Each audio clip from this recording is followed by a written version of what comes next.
Hello and welcome to Forever Football on Forever Sports for today's preview of the fourth round of the English Premier League. On the back of what was quite a crazy third round last weekend, where we saw Chelsea going down to Leeds, we saw Manchester United come back from two consecutive losses to beat Liverpool, who currently are still without a win this season and sitting in 16th place. We saw Man City drop points against Newcastle, and we saw Arsenal continue their perfect run. 3 wins from three, 9 goals scored, 2 goals conceded. One sort of imagines how long can the guys keep up this terrific vein of form. Spurs coming back with a victory as well, sitting in tied second place alongside Leeds and Brighton, who are also yet to lose a match. So a very interesting weekend last weekend, and we're now sort of looking at going forward. Very much quite a big 2 weeks that you start to think it's the end of the transfer window next weekend.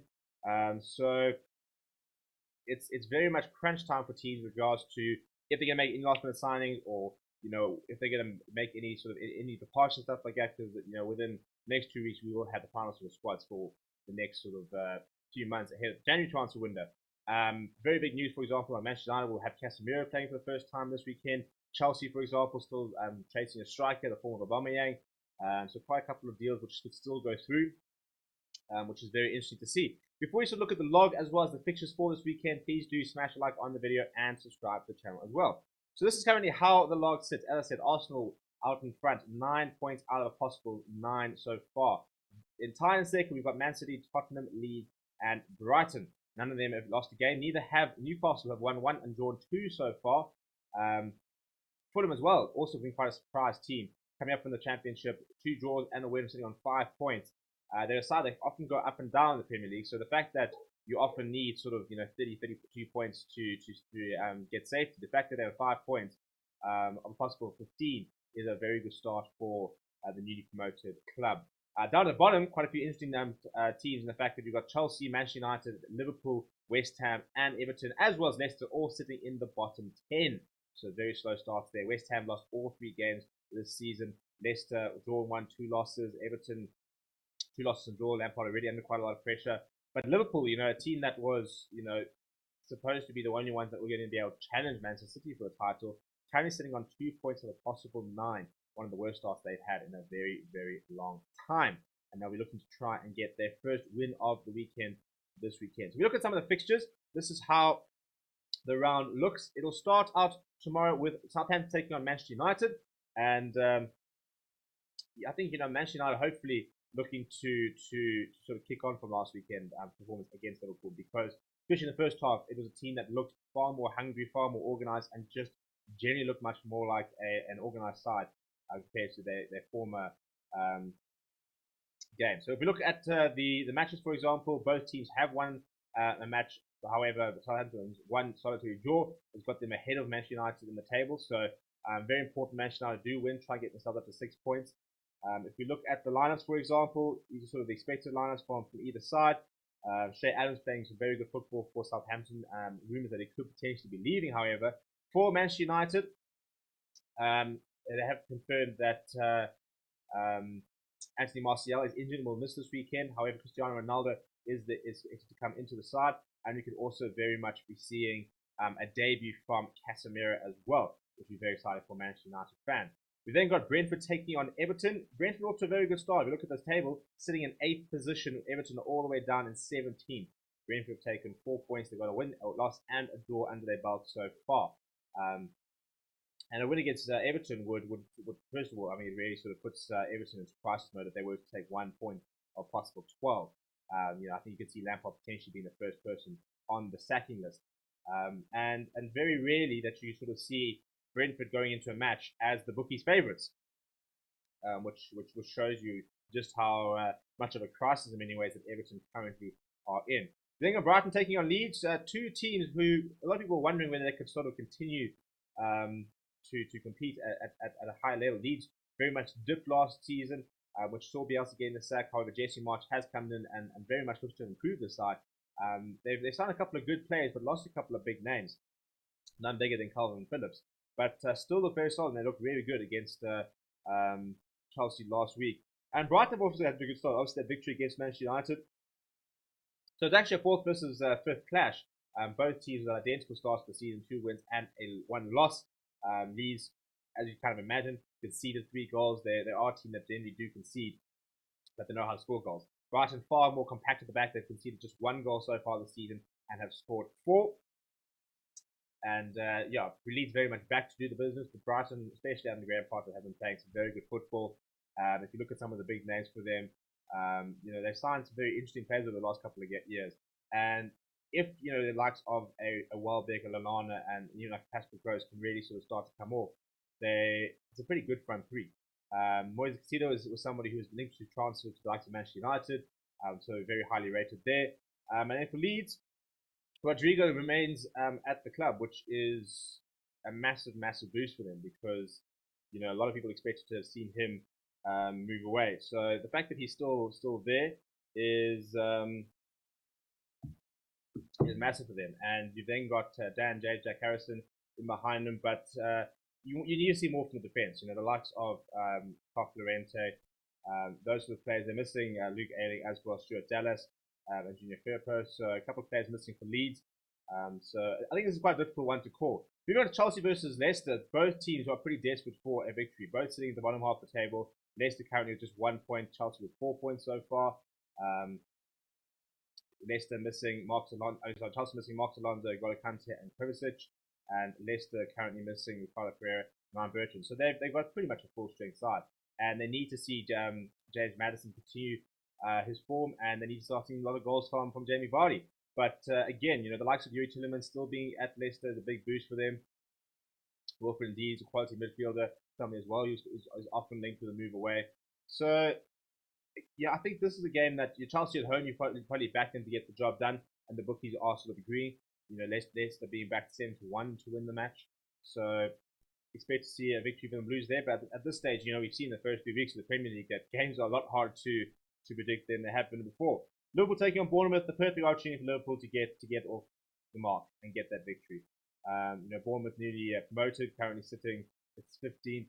They've got 1 win, but then 2 losses. And Liverpool will be able to welcome back, or rather not say Darwin Núñez, who's still unavailable for a red card. Missing a lot of injuries at the moment, Liverpool. No Thiago, no Konate, no Matip, no Jota. So they are missing quite a lot of firepower in this side, which is why we've seen Harvey Elliott playing, for example, against Liverpool. Trent Alexander-Arnold really did show last weekend, so he needs to put in a much bigger performance. But it's a front three which we haven't quite seen the Salah of last season just yet. We haven't really seen the Liverpool last season, if we're being perfectly honest. I mean, they've scored 4 goals and conceded 5. So to concede 5 goals in your first 3 games is pretty poor for a side that should be challenging for the league. Speaking of challenging for the league, the favourites of the league, Manchester City take on Crystal Palace. Crystal Palace have proven to be a tough side to crack. Currently sitting with a win and a draw and a loss, 4 points from their first 3 games. Manchester City dropping points against Newcastle last weekend. Newcastle played very, very well to get those points, and Man City did, however, come back to draw that game. So a lot of firepower, but we haven't seen much from the likes of Erling Haaland, who hasn't really hit the ground running just yet. And it's also a City defense, which do look like they can be taken on a little bit. So a big opportunity for Crystal Palace, who are being led by Wilfred Zaha. And I mean, Crystal Palace was very interesting to see what they were going to be like last season, and they were very much a surprise package. And they played some very good football, so hopefully they can continue to be a team that can sort of float around the mid-table, but can actually prove to be quite a difficult challenge for some teams. Then going to Arsenal taking on Fulham. Arsenal, I mean, they've been in such good form that you expect them to get the job done, but Fulham have yet to lose a match, so it might not be as easy as people might have thought were a couple of weeks ago. Alexander Mitrovic currently topping a lot of the stats. He's had the most shots on target in the league, the most shots per stop, the most headers, attacking headers won. So he is the big threat for Fulham, and expect to see him causing the Arsenal backline quite a few problems this coming weekend. You know, Aston Villa taking on West Ham United. West Ham United are desperate for a victory. If you look at the standings, Aston Villa haven't got off to the best starts, but West Ham literally getting off to the worst possible start. They've conceded 5 goals. They've yet to score a goal in the Premier League this season. They are the only club who haven't scored. And you look at the West Ham side, and it should be scoring goals. It should be playing a lot better than they have been. So quite frustrating that they have started so slowly when you think that they were so good last season. But they did win their Europa Conference League qualifier, so they'll take a little confidence out of that and hope to be able to open their account this weekend. For Aston Villa, Philip Coutinho, Ollie Watkins, Danny Ings is a pretty formidable front three. And I think that they've built a very strong squad under Steven Gerrard. The question is can they really sort of kick on? But a big blow for them is Diego Carlos looks to be out pretty much the rest of the season. Done ligament damage in his knee, so we won't see him anytime soon, which is a big blow for them because he did look very good when he did play. You then got Wolves taking on Newcastle. Now Newcastle, the project under Eddie Howe, is thriving. And I mean, this is pretty much coin toss as far as Sofa score odds are concerned. If we look at the standing, Newcastle sitting there at 6th, Wolves down 18. But Wolves last season had a very good season, so I think they're better than their league position. However, this Newcastle side apparently edging onto the final sort of stages of confirming an Alexander Isak deal, which would be massive. We'll be leading the line there. It's set to be a club record transfer for Newcastle. And I mean, it's a Newcastle side, which is exciting because they've signed so many clever players. And they're Sven Botman in the defense. Nick Pope has been really good of late. Kieran Trippier leading the side. Your Callum Wilson, who is a great striker, but if Alexander Isak Sunday starts playing next to the likes of Almiron, so Maximin, Bruno Guimaraes looks like an absolute world-class player. So they're building such an exciting team. And I expect them just to get better and better as the season progresses. And then finally, the weekend will close with Nottingham Forest, newly promoted Nottingham Forest, taking on Spurs. Spurs looking to try and keep their perfect record alive. They haven't lost a game yet. Scored quite a few goals as well. They have conceded a few, but you generally do see it take a while for Antonio Conte's team to get going sometimes because a couple of new players into the squad, as you expect, to take a bit of time for them to really sort of settle into their roles. But it's a pretty settled back three.